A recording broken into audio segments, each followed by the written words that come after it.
Y la pregunta es, entonces, Bastián, ¿para qué predicar? ¿Para qué predicar si Cristo alcanzó la victoria y ha rescatado a todo el mundo? Si Jesús es el Salvador del mundo, si es el Salvador de todos los hombres, si en Adán todos murieron y en Cristo todos eran vivificados, ¿para qué predicar? Se dice, porque Él paga, como si fuera un salario, ¿ok? Al hombre conforme a su trabajo y retribuye a cada cual conforme a su conducta. Y esto es palabra de Dios. Y no es palabra de Dios.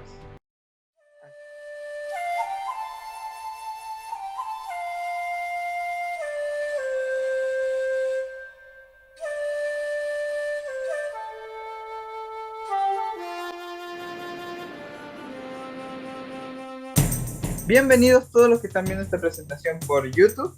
Bienvenidos a todos los que están presentes en este tema, Juegos de Tronos, el juicio según las obras. Bueno, es un juego de palabras. Ya vamos a ver de qué se trata y antes que todo vamos a comenzar con una oración para empezar el tema.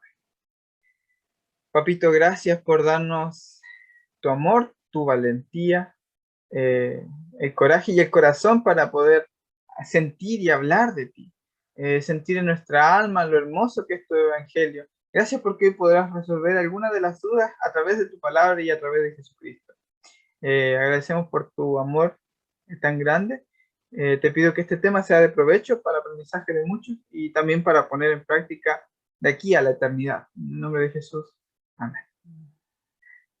Ok, Juego de Tronos, Juegos de Tronos. Hoy vamos a estudiar lo que es el juicio según las obras. Muchos de ustedes habrán escuchado, Dios traerá toda obra a juicio, debes guardar la ley porque el juicio será según las obras, debes no hacer cosas malas ni malvadas porque en el juicio se pesarán en balanza. O sea, si tú hiciste más cosas malas que buenas, entonces la balanza dará en contra tuyo y serás condenado. Si tú hiciste más cosas buenas que malas y fuiste una buena persona, pues te has ganado la salvación porque no has sido tan bueno.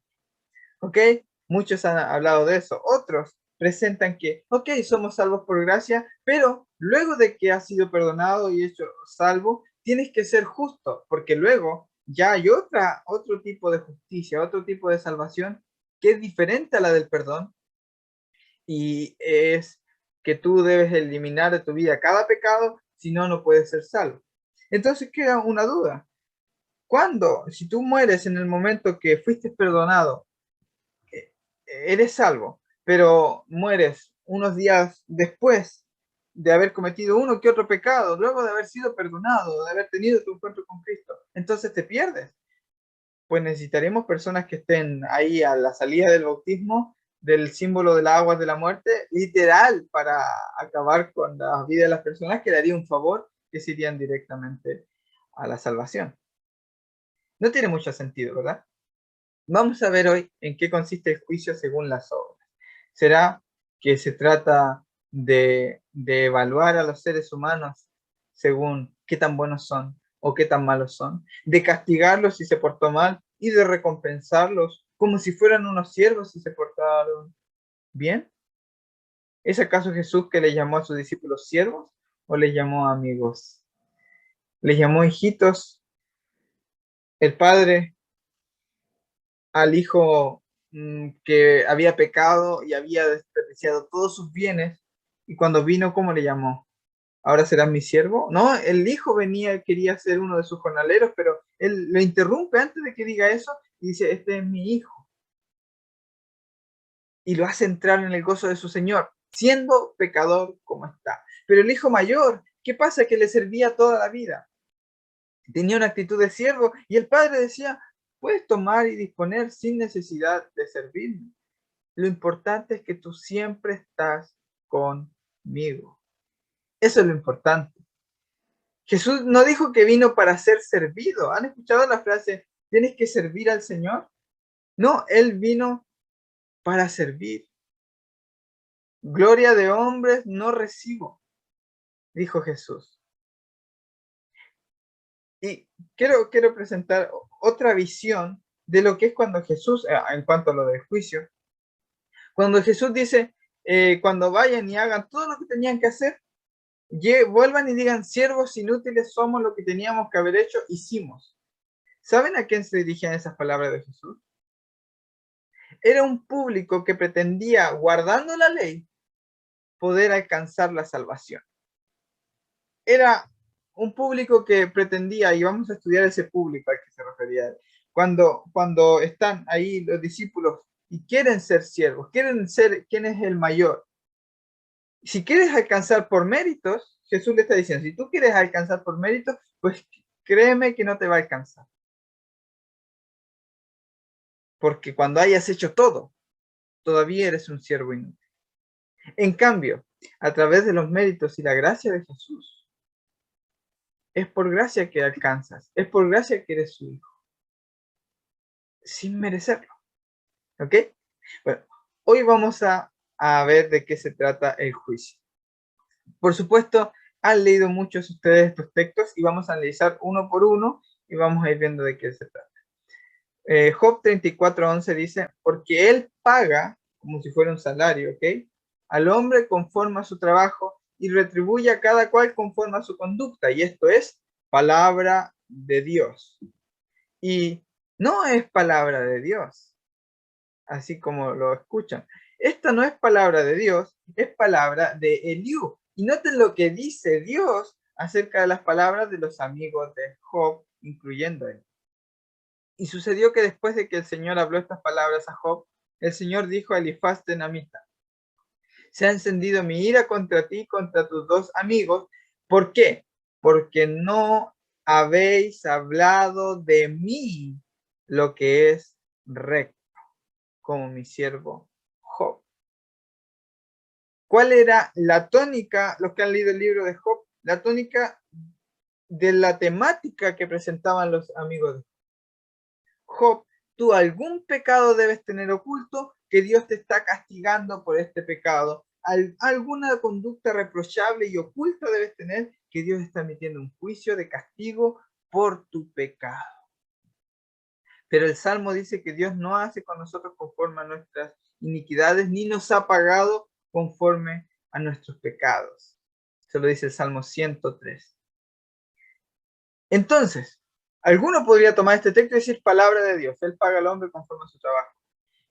Pero es exactamente a lo que se refirió el Señor, de que no hablaban lo correcto acerca de Dios cuando decían, Job, tú pecas y Dios te está castigando. O sea, no solo en el caso de Job, sino en general, ponían el carácter de Dios como alguien que veía que alguien pecaba, entonces iba y lo llenaba de castigos y de juicios.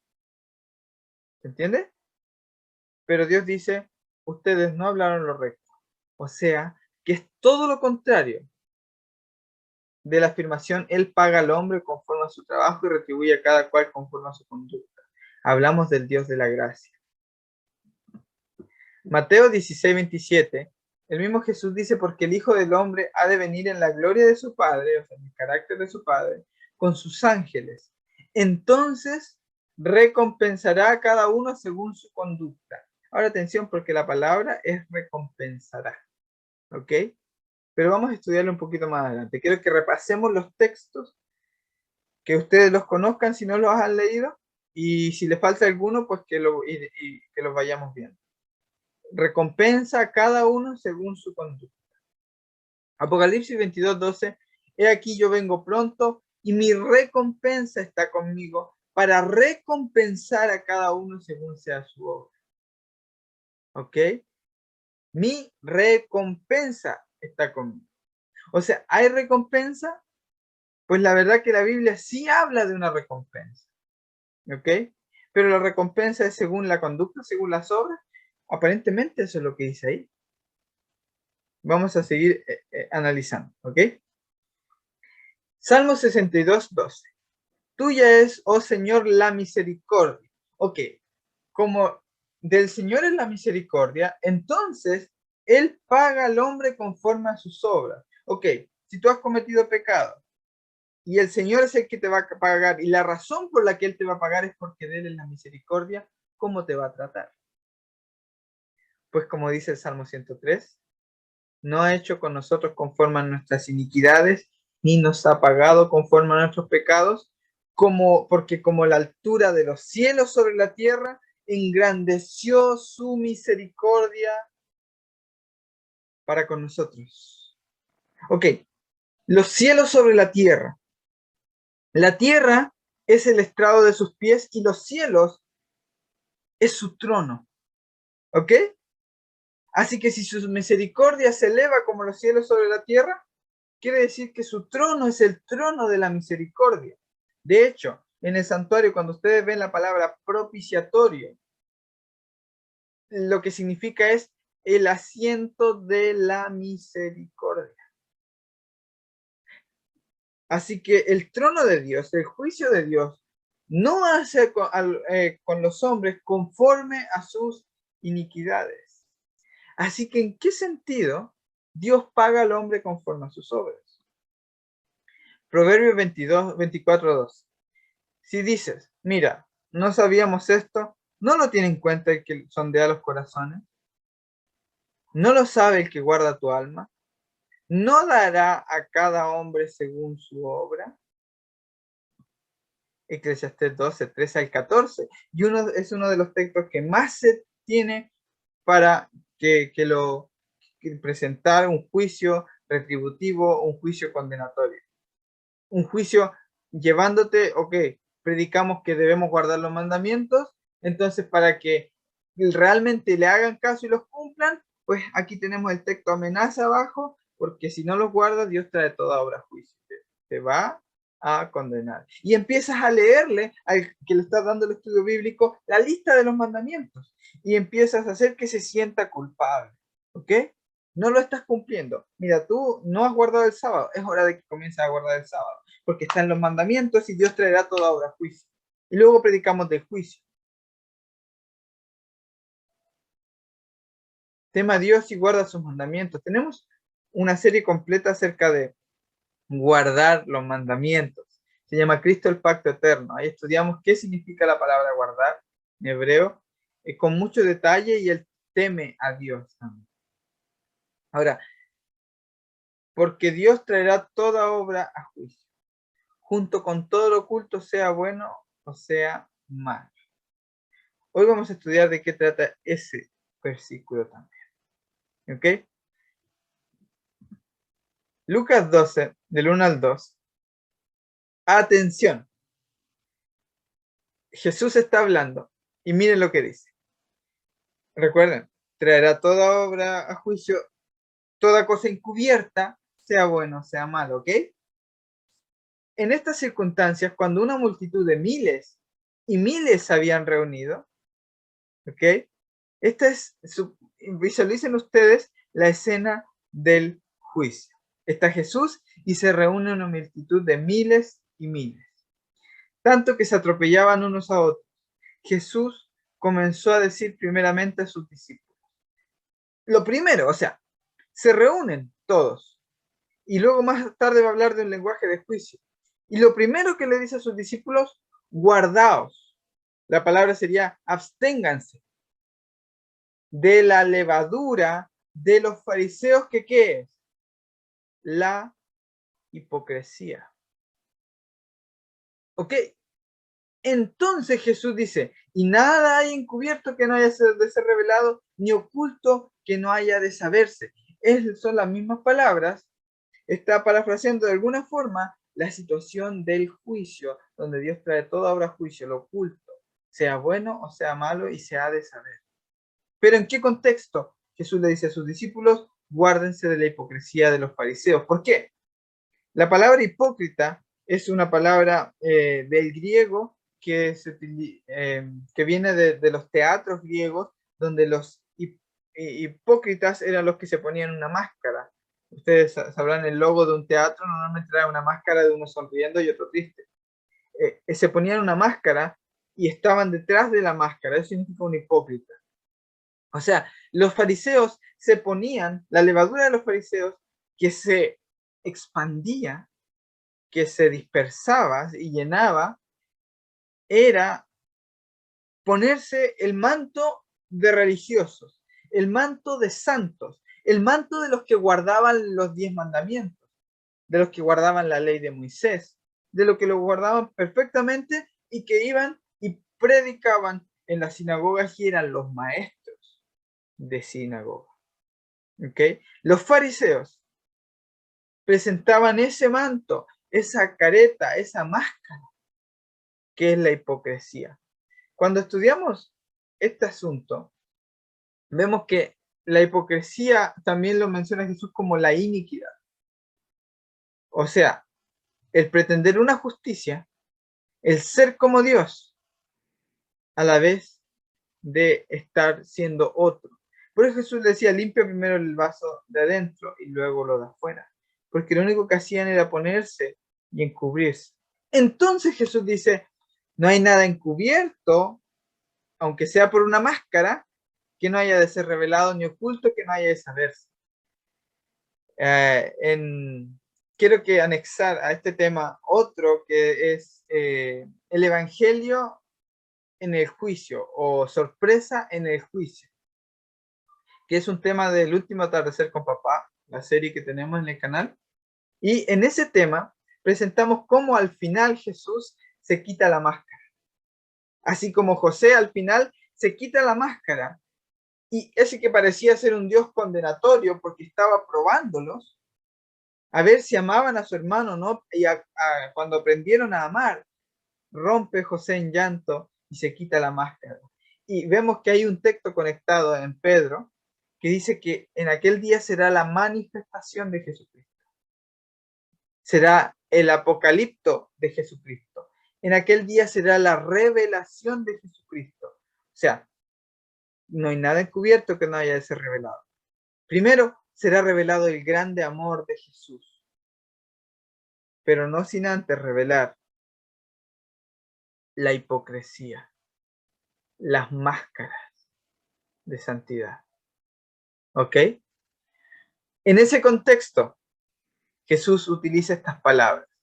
No en los pecados de María, no en los pecados de los publicanos, no en los mundanos y perdidos, no en los que están luchando con sus pecados, en los que se muestran santos, condenan a otros y los llaman a que sean santos y le ponen cargas pesadas. Contra esa hipocresía está hablando y de que eso es el problema en el juicio. Guárdense, absténganse de eso. ¿Saben que en Romanos 2:16 Pablo no está diciendo que el juicio es algo a lo que hay que temer? Pablo no dice que el juicio sea algo a lo que hay que tenerle miedo y asustar a la gente con eso, amenazarlos para que obedezcan con eso. No.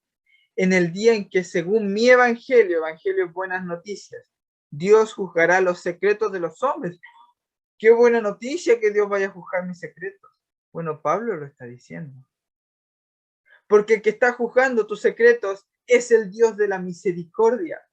Si lo juzgara Caifás, si lo juzgara el hermano de la iglesia, el primer anciano que se para y exhorta siempre cómo debemos mejorar nuestra conducta, porque es inaceptable ante Dios que no mejoremos nuestra conducta. Si ese es el que te está juzgando, pues hay que tener miedo. Pero si es Dios, el que se sienta en el propiciatorio, en el trono de la misericordia, ¿no es un evangelio? El que no toma en cuenta tus pecados, el que reconcilió consigo al mundo, ¿no es un evangelio? Esa es una buena noticia. Dios juzgará los secretos de los hombres mediante Cristo Jesús. Y si tú no has aprendido a mirar a Dios como un Padre amoroso, mira a Jesús, que es a través de quien va a juzgar, y mira que Él nunca a nadie echó fuera. Ok, el Evangelio, el juicio, son buenas noticias. Lo dice aquí Pablo, lo dice en otros versículos, el Evangelio del juicio. Temed a Dios, darle gloria, porque la hora de su juicio ha llegado. ¿Y qué era lo que estaba predicando el ángel? El Evangelio eterno. Juan 5, 22 y 27. Porque el Padre a nadie juzga, sino que todo juicio dio al Hijo. ¿Y por qué todo juicio dio al Hijo? Atención al 27. Y también le dio autoridad de hacer juicio, ¿Por qué razón? Por cuanto es el Hijo del Hombre. Este es el título favorito de Jesús. Él lo utiliza 77 veces, el Hijo del Hombre. ¿Y qué significa? ¿Qué tiene de importante? ¿Qué tiene que ver que Dios dé el juicio a su Hijo y la razón sea porque Él es el Hijo del Hombre? Es sencillo. Porque Él llora contigo. Porque Jesús, más que nadie, sabe lo que sufres en tu corazón. Jesús, más que nadie, se alegra cuando te ríes y gozas y estás feliz. Jesús, más que nadie, conoce cuánto te ha costado luchar con ese pecado, incluso si no lo has logrado vencer. Jesús, más que nadie, sabe cuántas veces has caído de rodillas pidiéndole perdón y Él ha estado ahí abrazándote. ¿Por qué? Porque Él también es hombre. Por eso no hay otro mediador entre Dios y los hombres. ¿Jesucristo qué? Jesucristo hombre. Porque puede empatizar con cada ser humano. Porque cuando está en el juicio, José frente a sus hermanos, él es su hermano menor y a la vez su hermano mayor. Está por encima de ellos. Y él creció con ellos, los conoce. Vivieron juntos y a pesar de que le hicieron lo que le hicieron, él siempre estuvo queriéndolos. Entonces, si esta es la razón,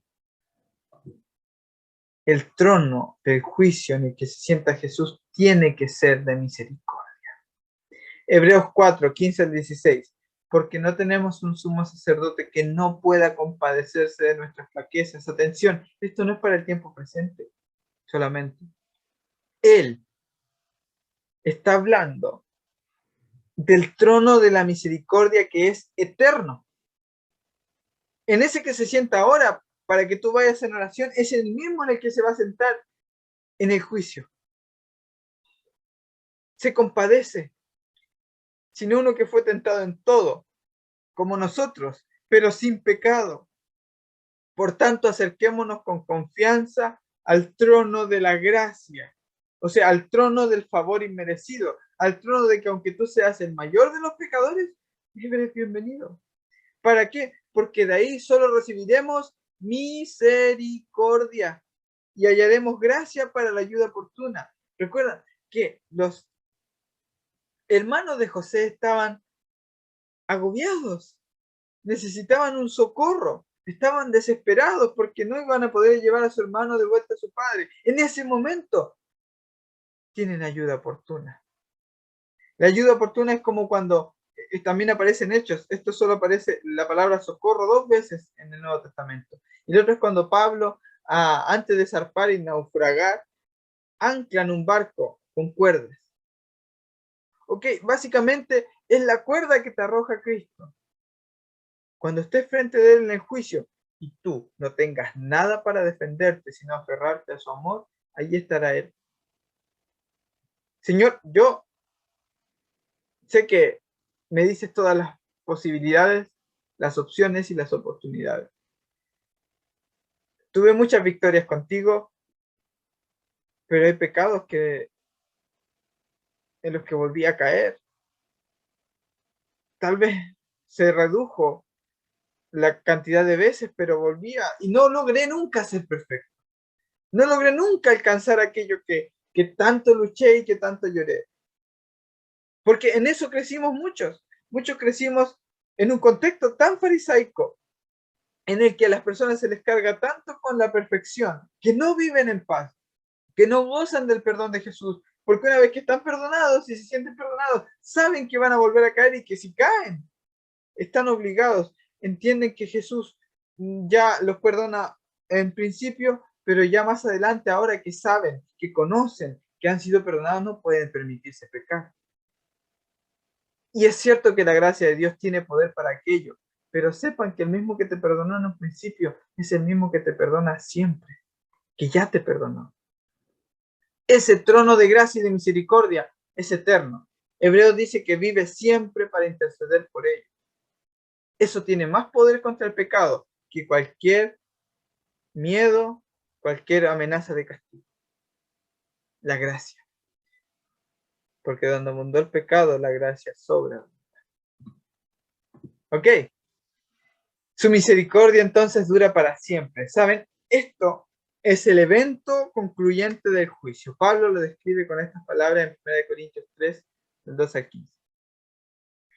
Y si sobre este fundamento, atención, vamos ahora a ver lo de la salvación, lo de las obras, lo del juicio según las obras. Sobre este fundamento, el cual es Cristo, alguno edificare oro, ¿ok? Compres de mí oro refinado en fuego, plata, piedras preciosas, madera, heno, hojarasca, ¿ok? Materiales que se pierden, materiales muy valiosos. La obra de cada uno será manifiesta, porque el día la declarará, ¿ok? Esto lo han leído muchas veces, el día del Señor viene como un horno, en aquel día los abrazará y serán estopa, etcétera, etcétera. Este es el día del Señor, aquí lo está explicando Pablo. El día la declarará, el día lo revelará, pues por el fuego será revelado, y la obra de cada uno, cual sea, el fuego la probará. El fuego que hemos estudiado muchas veces es el amor de Cristo, es su gracia que acepta al que no lo merece. Entonces los que eran primeros, que ahora se vuelven postreros, dicen, ¿por qué él? Si yo me lo merezco. Yo obré, yo le serví. Y Pablo dice, al que obra y no cree, no se le cuenta su trabajo como salario, sino como deuda. Entonces, ese fuego arde en ellos. Y que los perdone, sin merecerlos, a sus enemigos, aún arde más. Si permaneciera la obra de alguno que sobreedificó, recibirá recompensa. ¿Ven que hay recompensa? Vamos a ver ya cuál es esa recompensa. Y si la obra de alguno se quemare, él sufrirá pérdida, si bien él mismo será salvo, aunque así como por fuego. Ok, aquí Pablo no está hablando de que aquellos hipócritas se van a perder, pero sí está hablando de que van a sufrir pérdida. La pérdida de qué? De que yo fui toda mi vida a la iglesia y este otro pecador, drogadicto, ¿Jesús lo habrá si lo acepta? ¿Y de qué valió todo lo que yo hice? Pues aparentemente, amigo, fue una pérdida. Lo sientes como una pérdida. ¿Se entiende? La obra de que no profetizamos en tu nombre y en tu nombre no echamos fuera de demonios, nunca os conocí, como lo dijo José a sus hermanos, que no los conozco, apártense de mi vista. Y ustedes saben lo que viene después, no es la declaración final, pero es la prueba, es el fuego que prueba la obra de cada uno.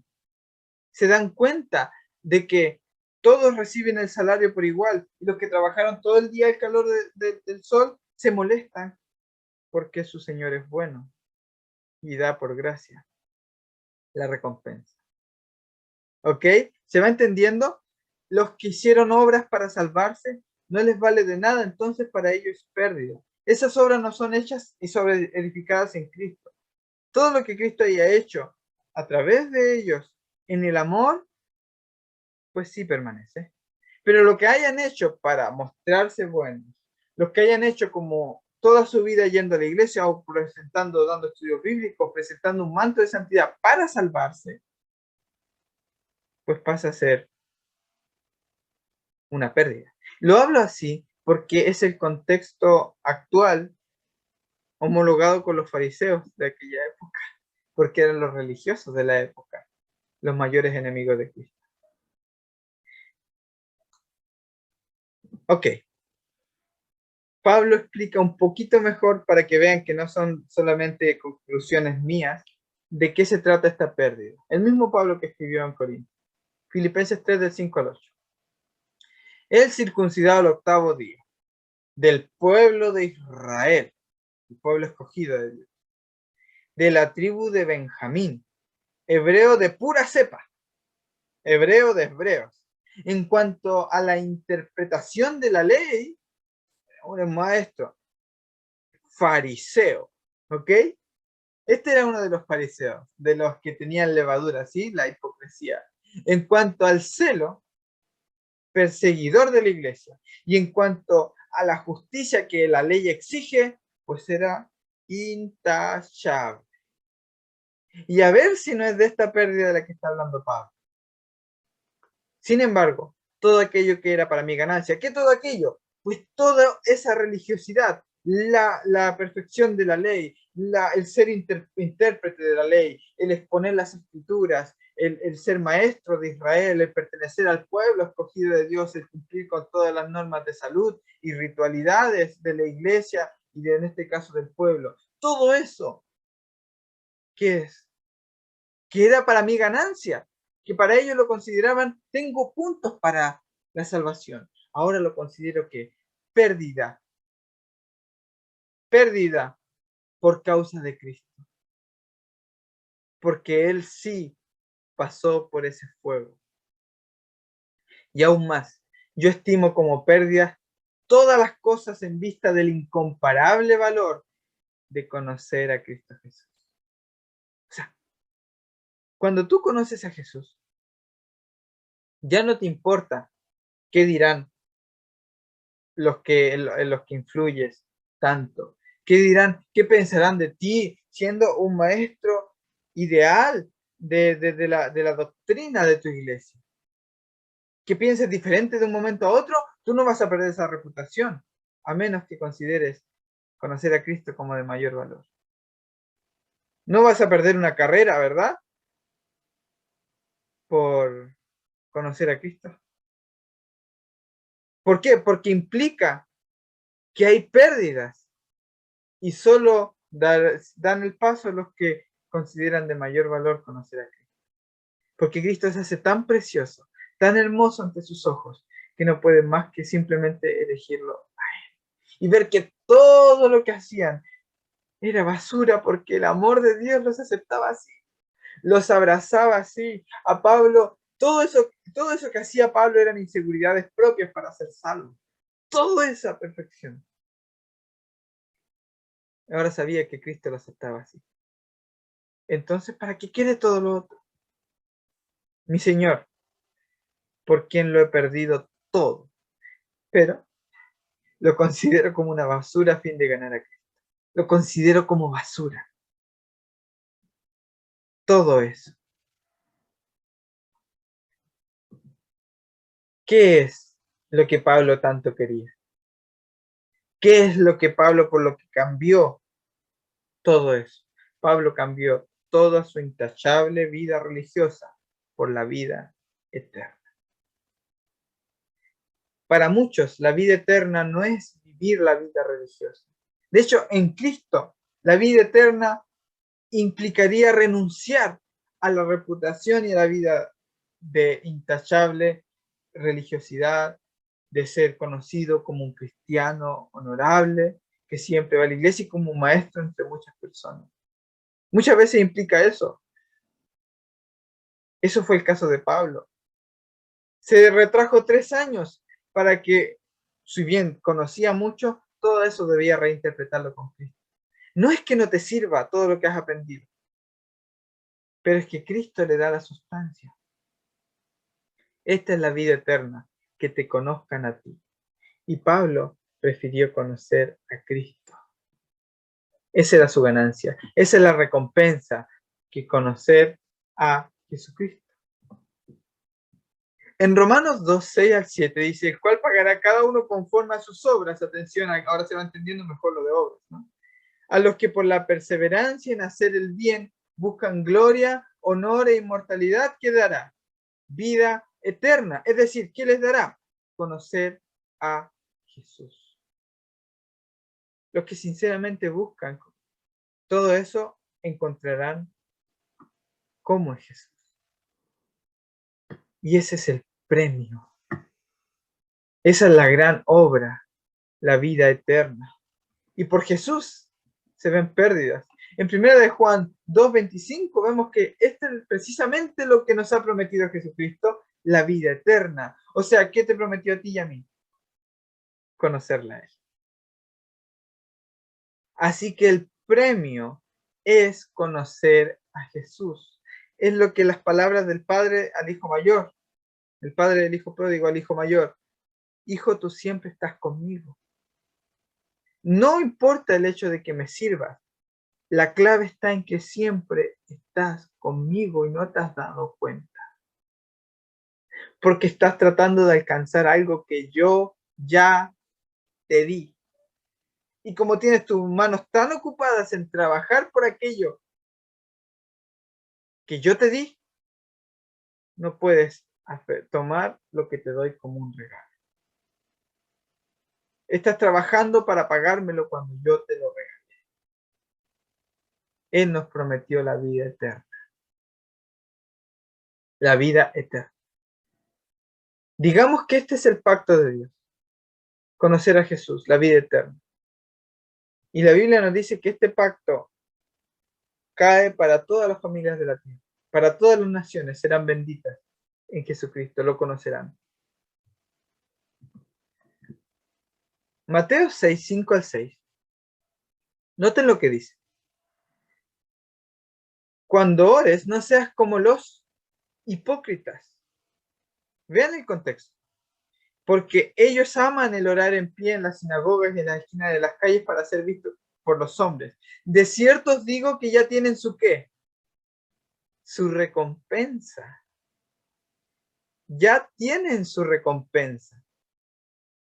¿El qué? El ser vistos por los hombres. Esa es su ganancia. Esa es la ganancia que antes tenía Pablo, pero Pablo dice, eso es una pérdida. ¿Qué me importa si puedo conocer a Cristo? ¿Qué me importa ser visto por los hombres? ¿Qué me importa ser respetado si puedo conocer a Cristo? Lo que Pablo perdió no era una vida de comodidad. Lo que Pablo perdió eran sus obras para salvarse y para ser admirado. Pablo ahora era apedreado. Pablo no estaba cambiando de ser apedreado por Cristo. Pablo solo miraba a Cristo. Y todo el resto era basura. Todo el resto no importaba. Mas tú cuando ores, entra en tu aposento, cerrada la puerta, ora a tu Padre que está en lo secreto, atención, y tu Padre que ve en lo secreto te recompensará en público. No hay nada oculto que no sea revelado.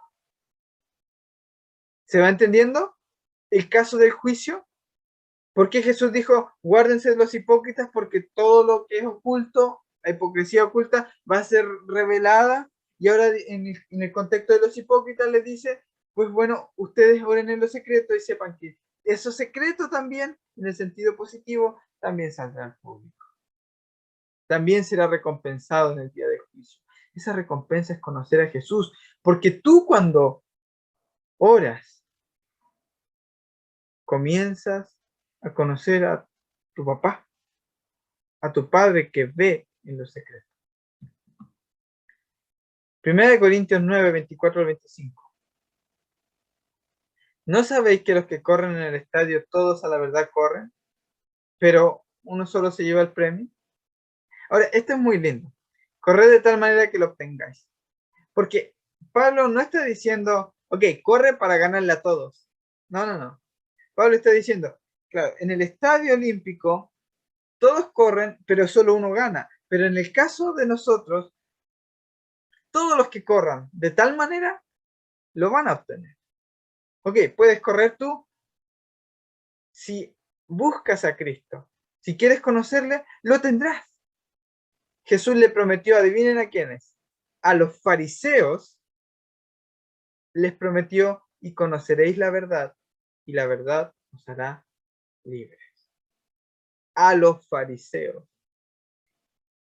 Y la verdad de Jesús, y la promesa que Él nos hizo es la vida eterna, y la vida eterna es conocer a Jesús. Corred de tal manera que lo obtengáis. Todo aquel que lucha, de todo se abstiene. Ellos a la verdad para recibir una corona corruptible, pero nosotros una incorruptible. Ahora atención, porque Pedro habla de que no fuimos comprados con cosas corruptibles como oro, plata, sino por la sangre preciosa de Jesús.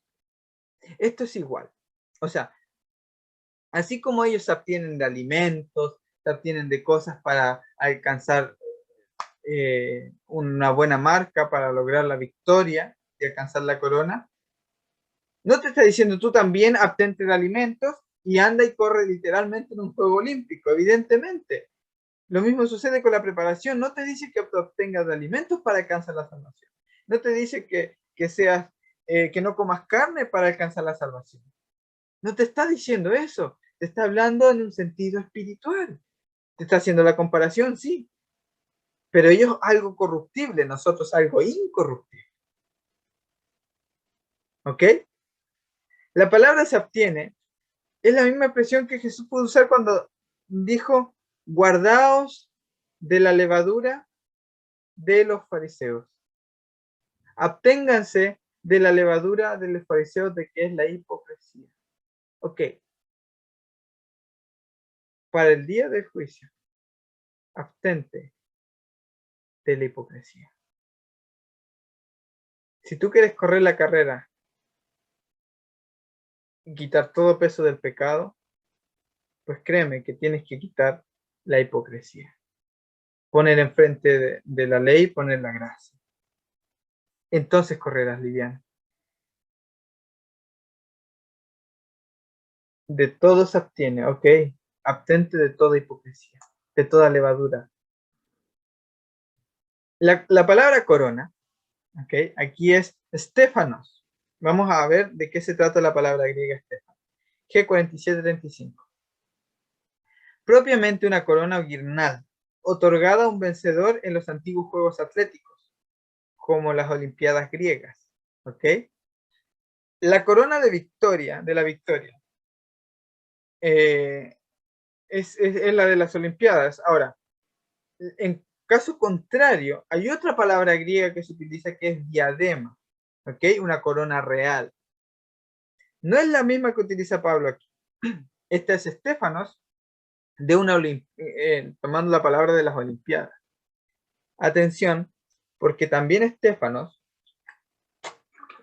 se usa de una corona trenzada, como las espinas puestas en la cabeza de Cristo en su juicio. Por decirlo así, Cristo fue coronado de gloria y de honra, como dice Hebreos, cuando fue crucificado, a través del padecimiento de la muerte. Ahí fue coronado de gloria y de honra.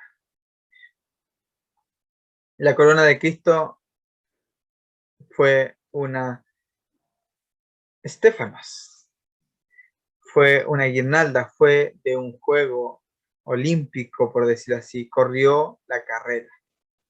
Y vamos a ver si Cristo no corrió una carrera, si Pablo no corrieron una carrera y se abstuvieron de aquella levadura.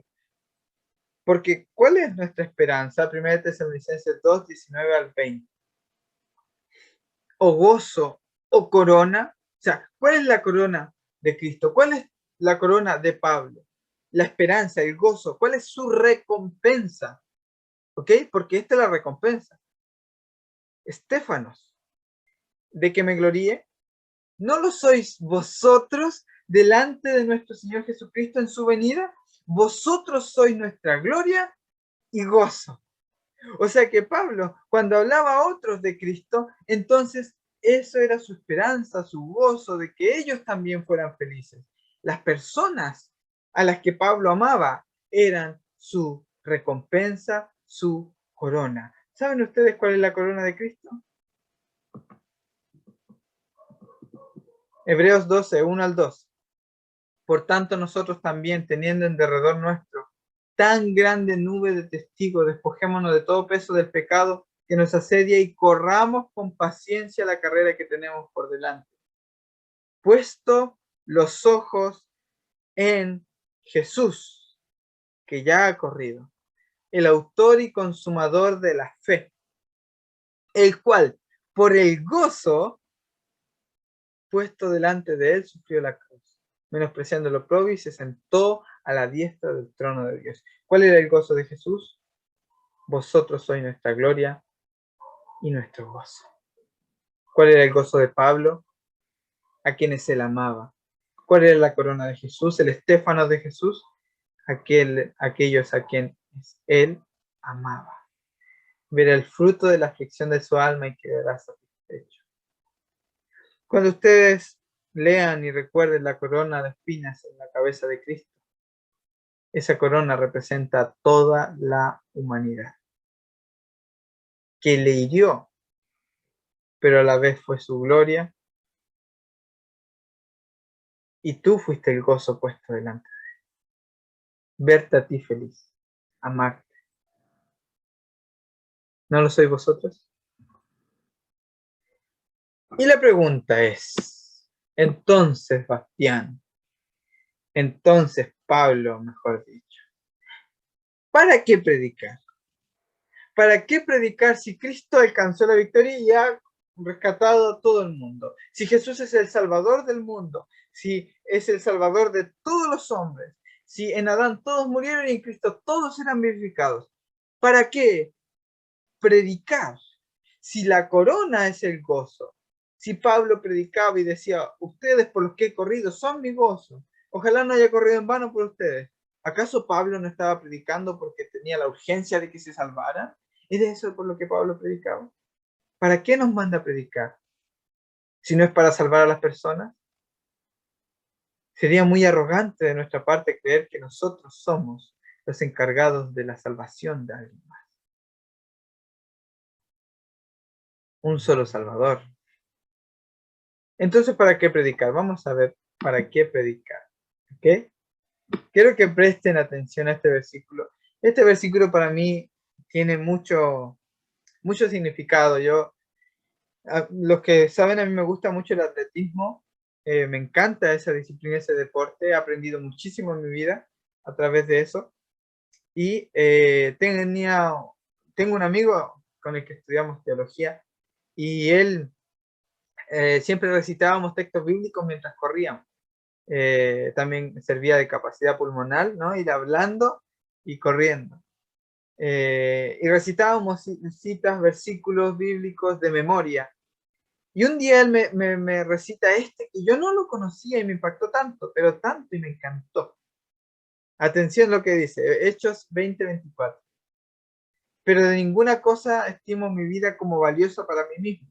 Todo lo tengo por basura, lo que he hecho, lo que aprendí, a fin de poder terminar mi carrera y el ministerio que recibí del Señor Jesús, para dar testimonio solemnemente del Evangelio de la gracia de Dios. Veámosla en otra versión. Por ejemplo, esta.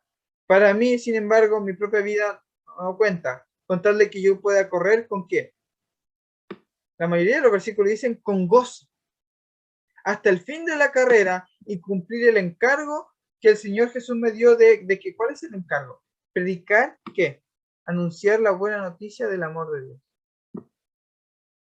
Ok, anunciar a las personas que se bauticen para que se salven o anunciar la buena noticia del amor de Dios. Quiero dejar algo en claro, ¿ok? Nota lo que dice aquí. Me señaló. Dar testimonio del inmenso amor de Dios. Contarles a otros la buena noticia acerca de la maravillosa gracia de Dios. Dar testimonio del evangelio de gracia de Dios. Las buenas noticias acerca del generoso amor de Dios. Proclamar la buena noticia de que Dios nos ha dispensado su favor. Nos ha en tiempo pasado. Proclamar la buena noticia que Dios nos ha regalado, nos ha dispensado su don inmerecido. Hablar del evangelio y de la gracia de Dios. Y voy a leer un último. Dice, la satisfacción, tener la satisfacción de haber anunciado la buena noticia del amor de Dios como me lo ordenó. Lo que Pablo está haciendo, no va a decirle a la gente, haz esto para que te salves. Tienes que cumplir esto, esto y esto para que puedas ser salvo. No va a decirle, oye, ¿quieres salvarte? Pues firma aquí, firma aquí, firma aquí para que te puedas salvar. No, Pablo va a decirle, escúchame, eres salvo. Dios te ama con un amor pero inmenso. Te ama. Si has cometido pecados, te tengo buenas noticias. Dios te perdonó. Puedes vivir en gozo y feliz. Y al ver la sonrisa en el rostro de las personas, Pablo siente esa satisfacción. Pablo se siente satisfecho. Ese es su gozo, su gloria, su corona, su recompensa y la de Jesús. Pablo no está anunciando que la gente se salve. Pablo está anunciando que la gente es salva por la gracia y el amor de Dios. Pablo no está diciendo pórtate bien para que Dios te ame. Pablo está diciendo Dios te ama a través de la gracia que es que tú no te lo mereces. Seas bueno, seas malo, Dios te ama y ese es el evangelio de Pablo. Esa es su carrera. Y su corona no es ver a alguien salvo, porque eso lo logró Jesucristo. Su corona es ver a las personas alegres hoy, porque Cristo las ha salvado. Ver a las personas llenas de gratitud, ver a hombres fariseos liberados de esa carga de fariseísmo y que en el día de Jesucristo no sufran pérdida. Eso es lo que Pablo está anunciando, la buena noticia de que Dios es amor. No es otra cosa. Cuando te vienen y te cuentan una buena noticia, es algo que ya ha sucedido. Te vienen a contar no un requisito para que tengas los beneficios de algo. Te vienen a contar que ya tienes los beneficios, que es algo que ya se ha hecho, que Dios en esencia te ama, no que tienes que hacer algo para que te ame. Y era el mensaje de Pablo. Dios nos ama, al punto de que si Adán nos condenó a todos, envió a su Hijo y nos salvó a todos. Dios te ama al punto de que si has cometido miles de pecados, Dios tiene una gracia mayor que todos esos pecados.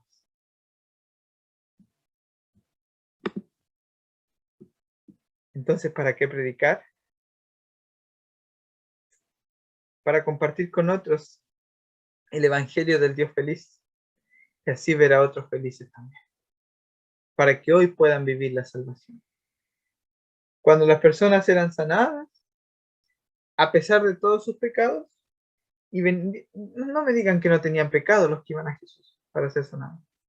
Jesús le dice, vete en paz, tu fe te ha sanado o te ha salvado.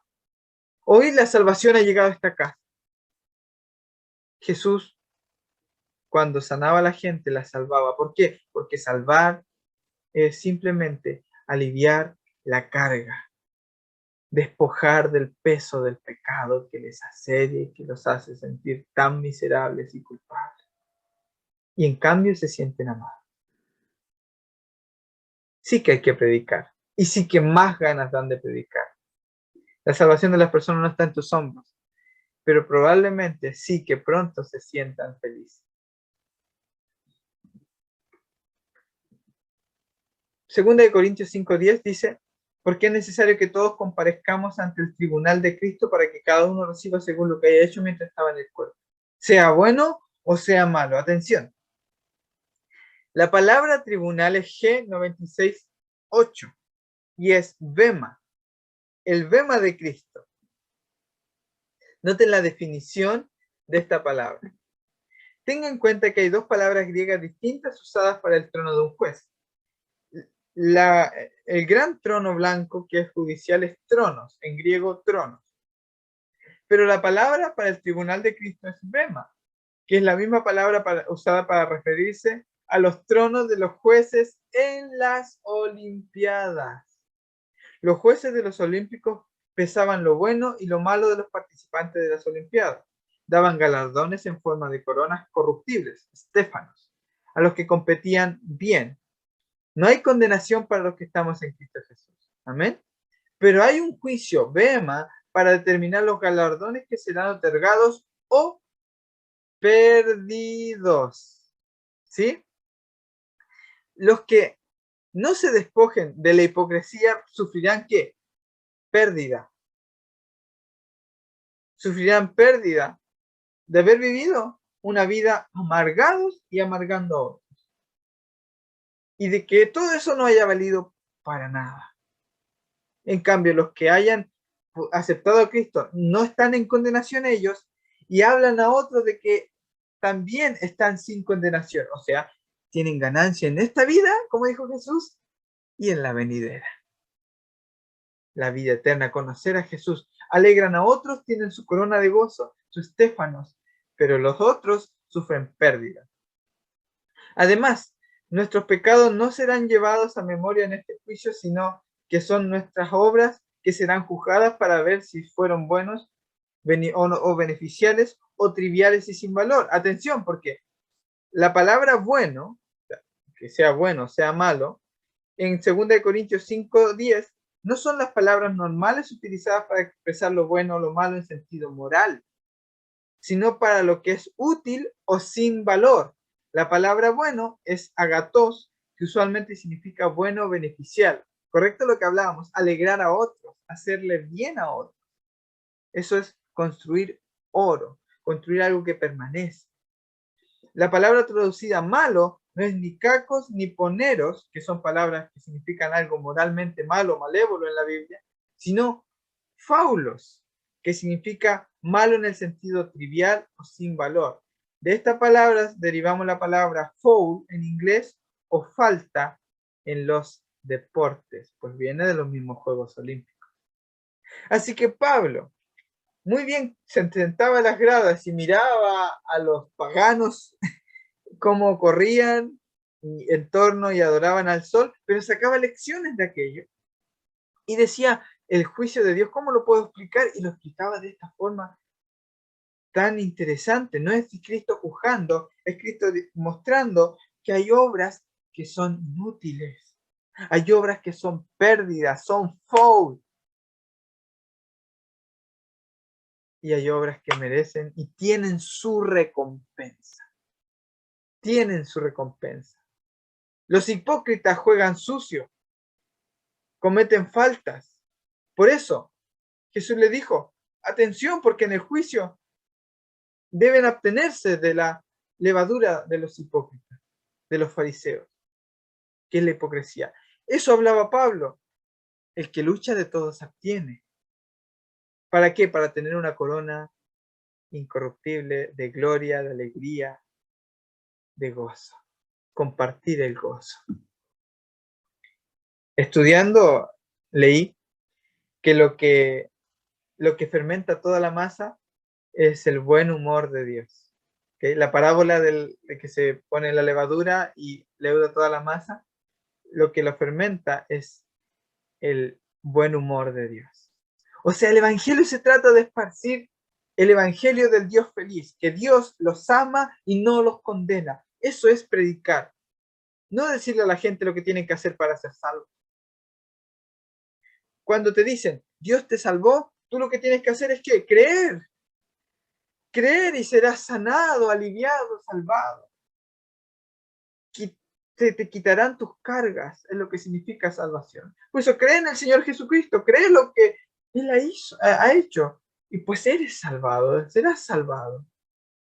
Te sentirás sanado, tus pecados te son perdonados. Levántate, eres sano. ¿Ok? ¿Va quedando claro?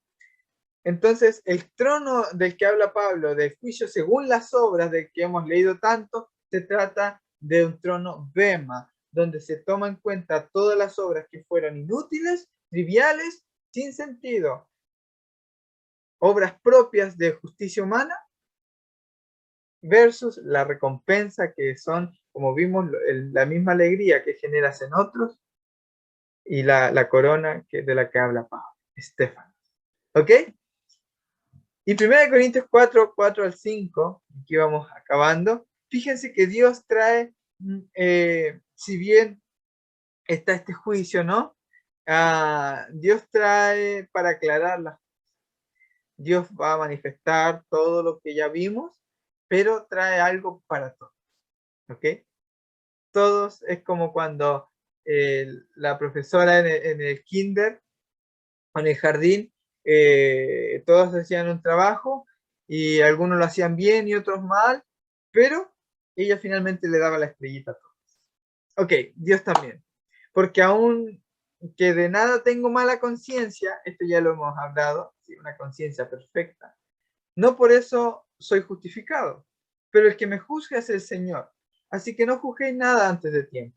Antes que venga el Señor, hasta que venga el Señor, el cual aclarará también lo oculto en las tinieblas y manifestará las intenciones de los corazones. Y entonces cada uno recibirá su qué, su alabanza de Dios. Ok, cada uno, todos comparecerán ante el tribunal de Cristo. Cada uno también recibirá su premio. A todos nos tocó sufrir en este mundo. Dios te tiene una recompensa, Dios te tiene palabras de loor y de alabanza también. ¿Ok? Él los ama a todos. Encomiende la casa al que juzga sin distinción de personas a cada uno. Van a haber muchos textos de esos. El Dios que los juzga a todos, pero sin distinción. Hay buenas noticias para el juicio porque el que nos juzga es el Dios feliz, el Dios que no condena. ¿Quién condenará a los hijos de Dios? ¿Quién acusará a los que antes escogió y predestinó? Nadie, porque Jesucristo es el que justifica, Dios es el que justifica y Cristo es incluso el que murió. Nadie puede condenar si el juez es Dios. ¿Ok? Espero que les haya gustado el tema, que haya podido quedar claro de lo del juicio según las obras y que hayamos aprendido una nueva lección hoy de las escrituras y de las palabras de Pablo y también de Jesús. Vamos a orar y vamos a cerrar el tema. Gracias, Padre, por darnos qué alegría que Jesucristo sea el juez, qué alegría que estamos en estos Juegos Olímpicos y que la recompensa sea hacer feliz a otros. Qué motivación más hermosa. Y si alguien pregunta de aquí adelante para qué predicar, es para que todos podamos ser felices y nos quitemos esta amargura de la condenación del pecado, la condenación de la hipocresía y vivamos en libertad porque tú nos aceptas y nunca nos echarás fuera. En el nombre de Jesús. Amén.